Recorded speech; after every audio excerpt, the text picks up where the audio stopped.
Bienvenue sur Africa 24 pour cette nouvelle édition de l'Africa Tonight. Au sommaire de l'actualité, le président tanzanien entend tenir ses promesses électorales. John Magufuli a en effet pris de nombreuses mesures visant à éradiquer la corruption et à utiliser l'argent public de manière à réduire la pauvreté. Le Bénin a été nommé à la tête de la commission de la communauté économique des États d'Afrique de l'Ouest et ce pour un mandat de 2 ans. Le pays succède ainsi au Burkina Faso. Et il est désormais interdit d'importer des générateurs électriques au Nigeria, une mesure qui ne fait pas l'unanimité dans le pays, ces générateurs étant la seule solution que les populations aient trouvée pour faire face à la pénurie d'électricité.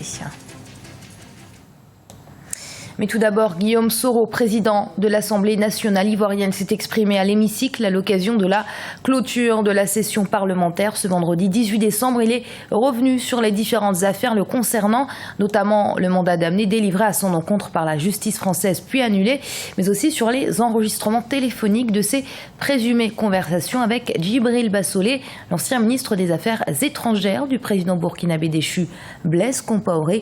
Guillaume Soro s'est dit très blessé par ce qu'il qualifie de cabale. Deo Gracias Podo. Sa réaction était très attendue en Côte d'Ivoire. Vendredi 18 décembre 2015, Guillaume Soro, le président de l'Assemblée nationale ivoirienne, s'est enfin exprimé devant ses pairs à l'hémicycle. Affichant détermination et fermeté, l'ancien Premier ministre a tenu à rassurer les Ivoiriens en ce qui concerne les multiples affaires politico-judiciaires dont il fait l'objet depuis plusieurs mois. Confiant, il bénéficie également du soutien du chef de l'État. L'emballement et l'affolement médiatique sans précédent qui s'observe contre ma personne, même si j'ai été choqué, toute douleur contenue, je m'aligne en citoyen discipliné sur la volonté, l'orientation et les instructions du président de la République, garant des institutions, qui, en homme d'État, a décidé de traiter personnellement cette affaire avec les nouvelles autorités burkinabées élues. Début décembre, le président du Parlement ivoirien avait été visé par un mandat d'amener lors de son passage à Paris dans le cadre du sommet mondial sur le climat. Un mandat délivré suite à une plainte déposée en 2012 par Michel Gbagbo, fils de l'ex-président ivoirien Laurent Gbagbo, pour enlèvement, séquestration et traitement inhumain et dégradant. Il est également sous le feu des projecteurs en raison d'un enregistrement téléphonique non authentifié l'impliquant dans le putsch au Burkina Faso. Des accusations graves que rejette l'ancien Premier ministre ivoirien qui dénonce un acharnement contre sa personne. La question essentielle que pose cette affaire est celle de la légalité d'une procédure qui consiste pour une juge d'une juridiction nationale française à convoquer en France pour l'entendre un citoyen ivoirien pour des prétendus faits qui se seraient produits en Côte d'Ivoire entre 2 Ivoiriens. En effet, si j'avais cédé et permis que la juge française perfore mon immunité, j'aurais créé là une jurisprudence. Je suis fier d'avoir résisté pour mon pays et pour l'Afrique. Incompréhension, abus de pouvoir, outrage fait à une représentation nationale, le président du Parlement ivoirien a manifesté son indignation face au peuple ivoirien. Estimant que toutes ces affaires méritaient une clarification, il s'est donc prononcé dans le cadre de la clôture de la 2e session parlementaire 2015 de l'Assemblée nationale de Côte d'Ivoire. Cela faisait partie de ses promesses de campagne électorale, l'assainissement des finances publiques, la réduction de la pauvreté et la lutte contre la corruption. Et le président tanzanien récemment élu, John Magufuli, multiplie les initiatives en ce sens, à l'instar de l'annulation de la célébration de la fête de l'indépendance. Les détails avec ce sujet de Deo Gracias Podo. Entré en fonction le 6 novembre 2015, le nouveau président tanzanien, John Magufuli, maintient sa détermination à lutter contre la corruption. Le changement était son mot d'ordre durant la campagne électorale. Depuis son élection, l'ancien ministre des Travaux publics multiplie les actions pour éviter le gaspillage des deniers publics. Parmi les mesures phares, le comité directeur de l'autorité portuaire de Tanzanie a été dissous, soupçonné de corruption. Le directeur de l'administration fiscale du pays a été limogé. La célébration de la fête de l'indépendance, le 9 décembre, a été annulée. Le président a expliqué vouloir économiser de l'argent pour mener une campagne de nettoyage dans la lutte contre le choléra. John Magufuli c'est un homme qui était connu comme étant intègre.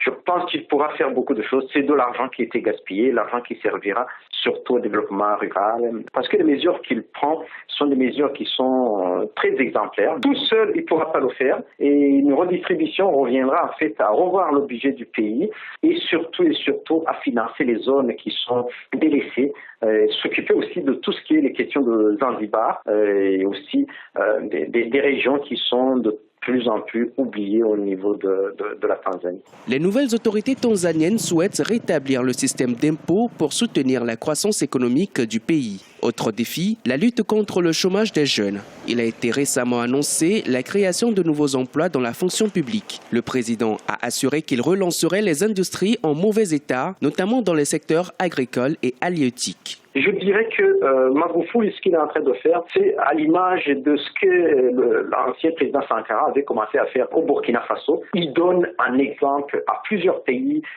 francophones africains parce que toutes ces mesures de lutte contre la corruption n'existaient pas.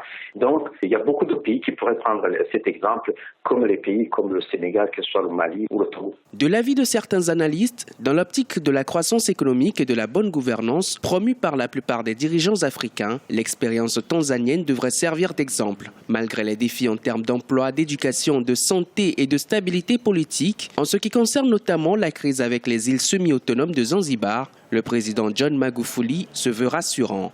Il s'est engagé à réussir son pari, bénéficiant du soutien d'une bonne partie de la population. James Michel, candidat du parti l'EPEP, a été réélu pour la 3e fois à la tête des Seychelles. Il a recueilli 50,15% des suffrages. Son principal adversaire, chef du parti national des Seychelles, Wavel Ramkalawan, le talonne de très près avec 49,85% des voix. C'est la première fois depuis 1993 que le parti au pouvoir ne gagne pas dès le premier tour.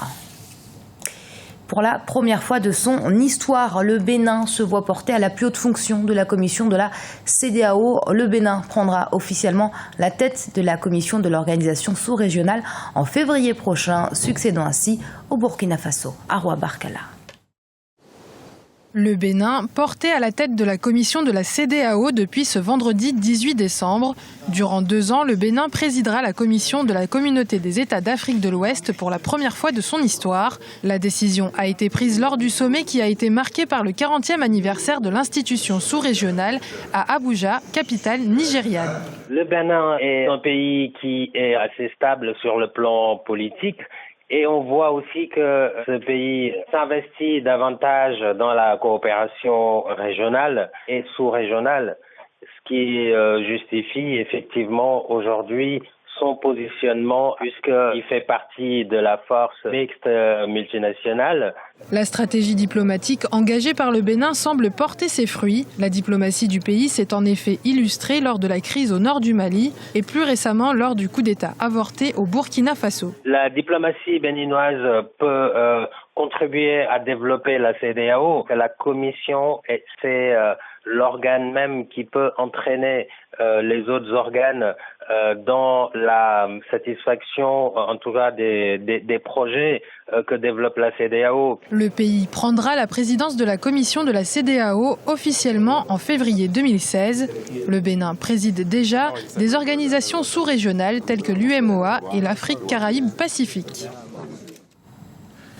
Au Nigeria, les délestages récurrents, un véritable problème pour les foyers et les commerces qui se sont naturellement retournés vers la solution la plus simple, l'achat de générateurs. Seulement, voilà, invoquant des raisons sanitaires, notamment le gouvernement nigérian a interdit l'importation des générateurs à bas prix, une mesure qui fait polémique. Shérif Ousmane Bardunka, commentaire Birama Saonera. Le bourdonnement des générateurs à l'extérieur des magasins est un rappel de la pénurie chronique d'électricité qui touche les entreprises et les ménages au Nigeria depuis plusieurs années. La fourniture de l'électricité est l'un des grands obstacles à l'investissement. Les groupes électrogènes sont devenus ici la solution. Seulement, le gouvernement vient d'interdire l'importation des petits générateurs peu coûteux, invoquant des préoccupations sanitaires et environnementales. Ces générateurs qui émettent des fumées sont souvent utilisés dans les petits espaces avec une mauvaise ventilation. Beaucoup ont critiqué l'interdiction et affirment que le gouvernement devrait d'abord offrir une électricité constante comme alternative fiable. Interdire l'utilisation des générateurs sans proposer d'autres alternatives serait un très grand défi pour nous. Ce serait un très grand problème si nous ne disposons pas de générateurs. Comment allons-nous faire face? Certains jours, nous pouvons rester ici sans lumière. 2 jours, voire 3 jours sans lumière. Cela peut nous faire perdre notre semaine. Donc, avant d'interdire l'utilisation des générateurs, il faut fournir de la lumière, ce qui est incontournable. Les pénuries d'électricité au Nigeria ont fait croître les coûts des transformations, rendant le pays peu attrayant pour les investisseurs. Pourtant, le président Muhammadu Buhari a promis d'augmenter massivement l'offre en énergie électrique et son parti politique, le All Progressive Congress, s'est engagé dans son manifeste à accroître l'approvisionnement de 3600 MW, actuellement à 20 000 dans les 4 prochaines années, et de 50 000 dans 10 ans. Une promesse non tenue selon les consommateurs. Le gouvernement fait des promesses qu'il ne tient pas. S'ils peuvent fournir l'énergie solaire, je n'aurai rien à dire. Le voisinage se plaint souvent de la fumée générée par le groupe électrogène. S'ils arrivent à le faire, je pense que ce sera bien. Des ateliers techniques ont été organisés pour offrir des solutions pratiques tirées des études des cas.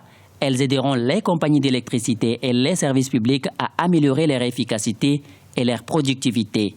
La résolution du problème pourrait alors favoriser la réduction de près de 40% des coûts des activités économiques et booster la croissance du premier pays producteur de pétrole en Afrique. Et ce journal a été préparé par l'ensemble de la rédaction. Merci de l'avoir suivi. Restez sur Africa 24. Dans un instant, une nouvelle édition de l'information.